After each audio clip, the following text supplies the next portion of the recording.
2025 సంవత్సరం ఫిబ్రవరి నెల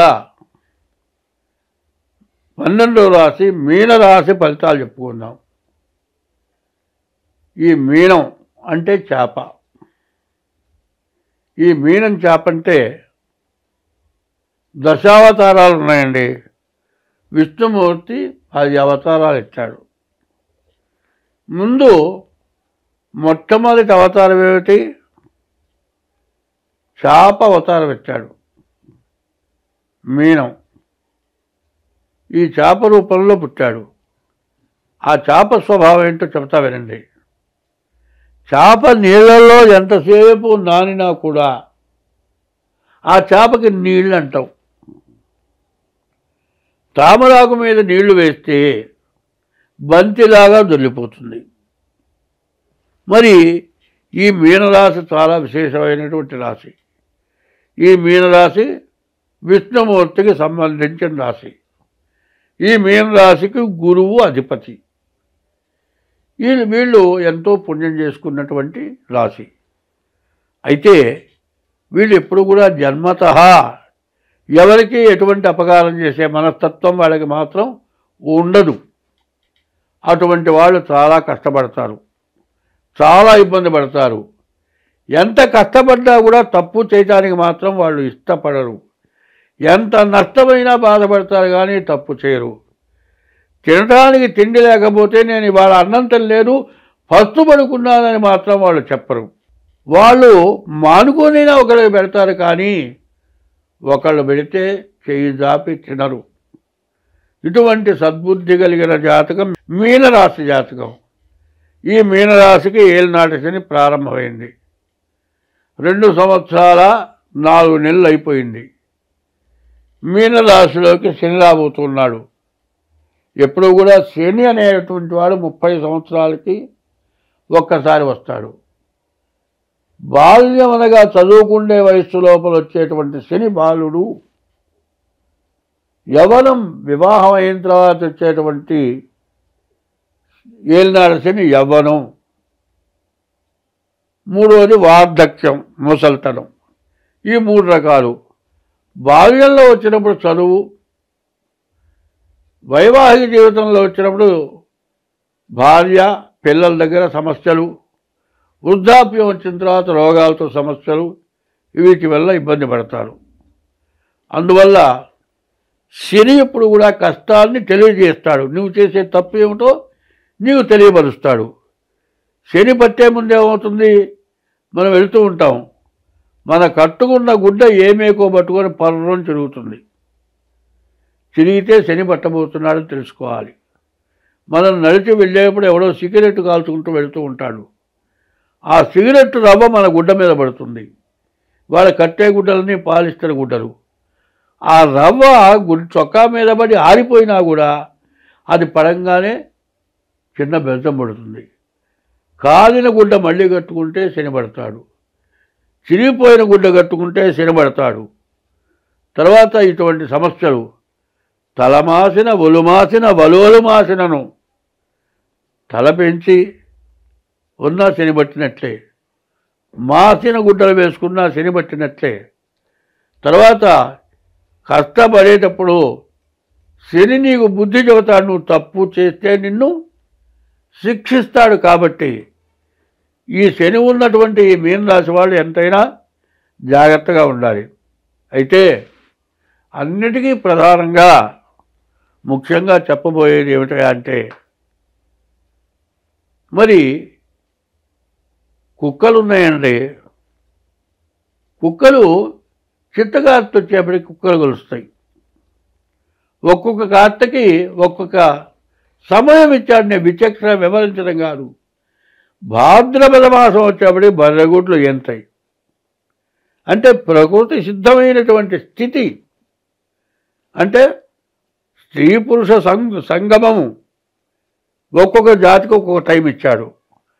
మిగతా జాతులు మానవులు కాక మిగతా జాతులు వాళ్ళకిచ్చిన టైంలోనే అవి కలుస్తాయి. మిగతా టైంలో ఒకదాంతో ఒకదానికి సంబంధం అంటూ ఉండదు. అయితే ఇది మానవ జన్మ ఎత్తినటువంటి వాళ్ళు స్త్రీ పురుషులు కలవటం ఎక్కువైపోతుంది. అది మితిలేనటువంటి పరిస్థితుల వల్ల సమస్యలు బాగా ఎక్కువ అవుతున్నాయి. ఎవరిని విమర్శించడం కాదు, ఎందుకంటే యవ్వనం అనేది చాలా కొద్ది జీవితంలో. ఆ యవ్వనంలో పడ్డ తప్పు జీవితంలో పోదు. ఎందుకంటే ఒక్కో చోట ఆడమనిషిని హింస పెట్టి పరాయి స్త్రీ వ్యామోహంతో వాళ్ళని బాధ పెట్టి వాళ్ళని చంపి జైలుకు పోయేటువంటి వాడు ఎంత ఏడుస్తాడో వాడికే తెలుస్తుంది. నేను చెప్పే మాట ధనాశ, పరస్త్రీ వ్యామోహం, మరి మధుమాంస భక్షణ, తాగటానికి కూడా కొన్ని వ్యాధులకి ఆల్కహాల్ కలిసిన మందులే ఇస్తున్నారు, సిరప్లు. అది అవసరమైనప్పుడు ఇస్తారు. మరి తాగటం తప్పని నేను అంటలే, కానీ శ్రమపడ్డవాడు ఏదో కొద్దిగా తాగి పడుకుంటాడు. అది మొట్టమొదటి కొద్దిగా తాగటం అవుతుంది, అది ఇంకా కొంచెం కొంచెం పెరుగుతుంది. మేము పౌరాణిక నాటకాలు వేసే రోజుల్లో మాలో ఒకడు ధర్మరాజు వేసేవాడు, లేకపోతే హరిశ్చంద్రుడు వేసేవాడు. రూమ్లో బాగా పాడేవాడు, స్టేజ్కి వచ్చేప్పటికి అపస్వతి పాడేవాడు.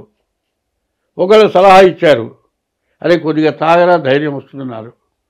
ఆ తాగటం ఎంతవరకు వచ్చిందంటే పాచిమొహం కడుక్కోకుండా తాగటం, ఇక పగలు రాత్రి మెలుకున్నంతసేపు తాగడమే. అట్టా తాగి తాగి తాగి తాగి హార్ట్ అటాక్ వచ్చి చచ్చిపోయినాడు. ఆ రోజు నుంచి మేము నాటకాల్లో వేషాలు వేయం అని ఒట్టు పెట్టుకోవడం అనుకున్నాం. దేనికైనా మితి కావాలి, మితి ఉండాలి, అతి ఉండకూడదు. ఈ అతి స్త్రీ వ్యామోహంగా వల్ల కానీ, జూదం వల్ల కానీ, తాగుబోతుదనం వల్ల కానీ, తర్వాత ఖర్చు పెట్టడం విపరీతంగా ఖర్చు పెట్టే అలవాటు వల్ల కానీ నష్టపడుతున్నారు. ఏమిటి? ఒకటి స్త్రీ వ్యామోహం, ఒకటి మరి తాగుడు, రెండు జూదం, మూడు జూదం. వీటి వల్ల బాగా నష్టపడుతున్నారు, బాధపడుతున్నారు. తర్వాత ఈ తప్పు వల్ల నేను ఇంత నాశనం అయిపోయినానని కూడా వాళ్ళ నోటితో వాళ్ళు చెప్పుకుంటున్నారు. కాబట్టి ఏమవుతుందంటే అన్నం లేని వాడికి మాత్రం అన్నం పెట్టడు. తాగుడు అలవాటు పడ్డవాడు వాడితో పాటు నలుగురిని తీసుకెళ్ళి తను తాగి వాళ్ళ చేత తాగిస్తాడు. వాడు ఎంత తాగినా ఖర్చు పెట్టి తాగిస్తాడు. ఎవరికైనా అంత అన్నం పెడతాడో అన్నం పెట్టడు. ఆ తాగేవాడితో వీడికి కూడా ఆనందం, వాడు తాగితే ఆనందం. జూదగాళ్ళు ఉన్నారు, వాళ్ళు కూడా అంతే. ఆ డబ్బులు అయితే వీడు కాస్త డబ్బులు చాడిస్తాడు. జూదం కానీ, తాగుబోతనం కానీ, వ్యభిచారం కానీ, వీటి వల్ల ఎంత నష్టపడుతున్నాం అనేది మనం తెలుసుకోవాలి. అయితే దీనివల్ల వచ్చిన సమస్య ఏంటంటే, ఏ షాపులోనైనా జనం ఎక్కువ ఉంటున్నారా అంటే సాయంత్రం అయ్యేప్పుడు బ్రాందీ షాపుల్లో ఫుల్గా ఉంటున్నారు జనం. ఎంత కిక్కిరిసి ఉంటున్నారంటే తక్కువ కాదు.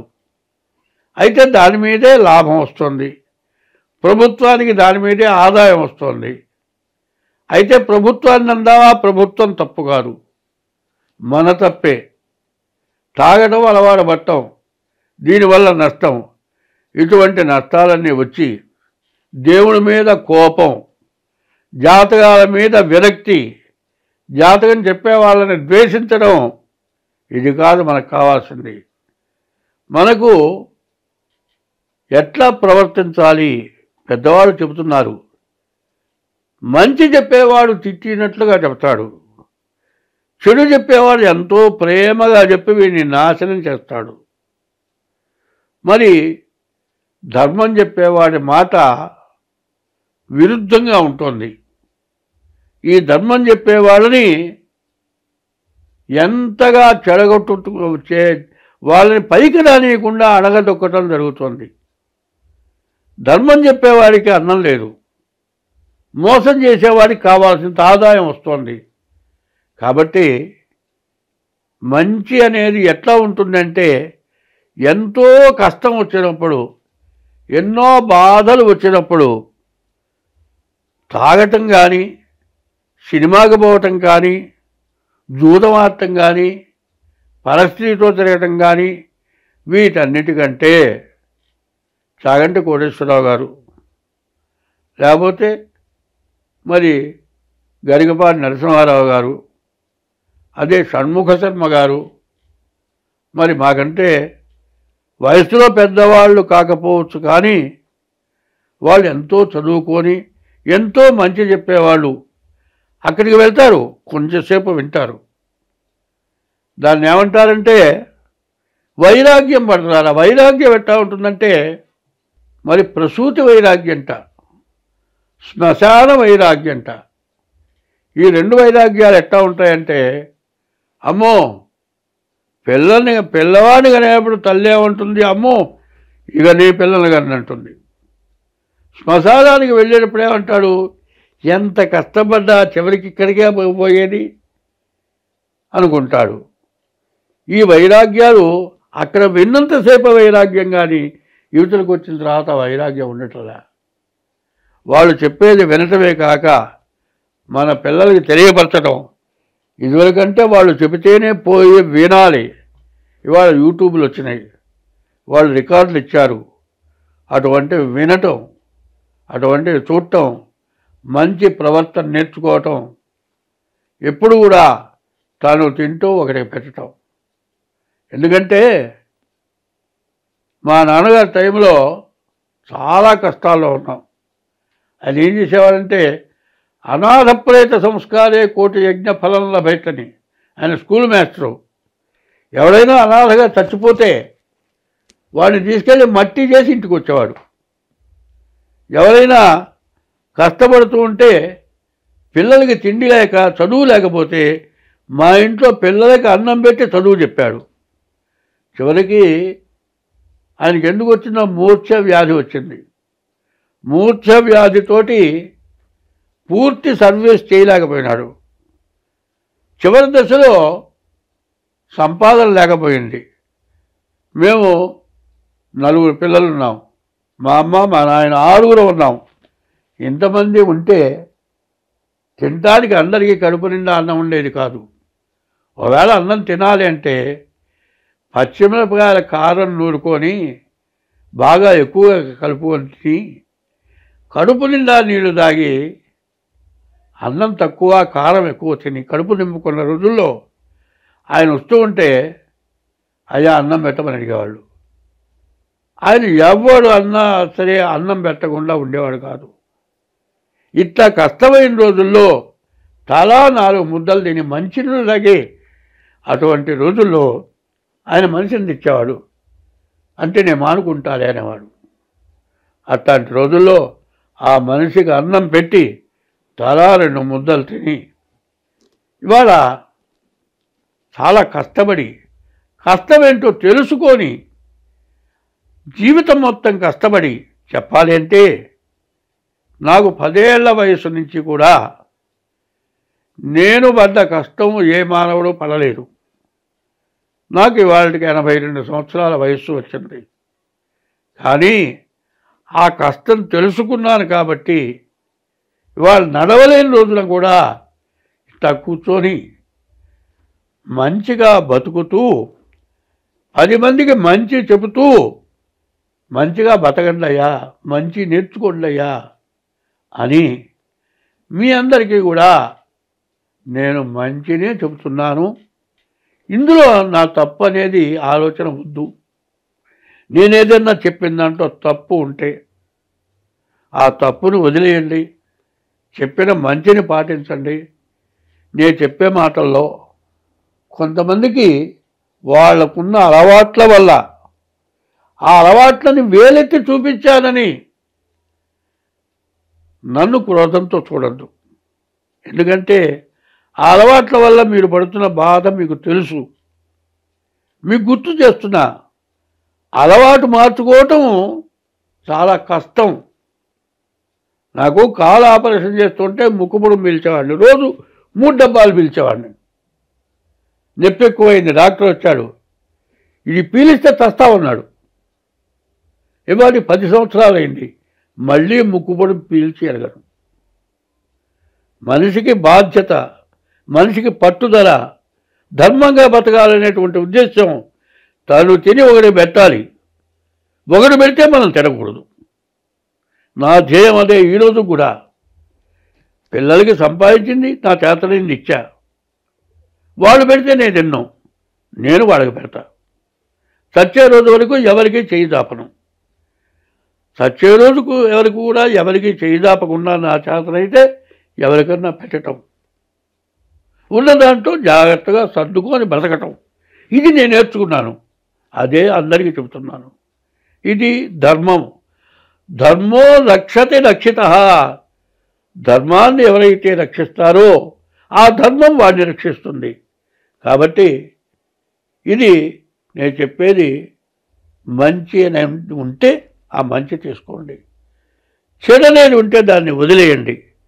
నేను ఇంతవరకు చెప్పిన దాంట్లో నేను చెప్పింది మంచి అని పాటించి వాడు బాగుపడితే నాకు ఇహంలో ఇక్కడ బతుకుండగా చివరికి పోయిన తర్వాత కూడా నాకు మోక్షం వస్తుంది అనేదే నా నమ్మకం. స్వస్తి.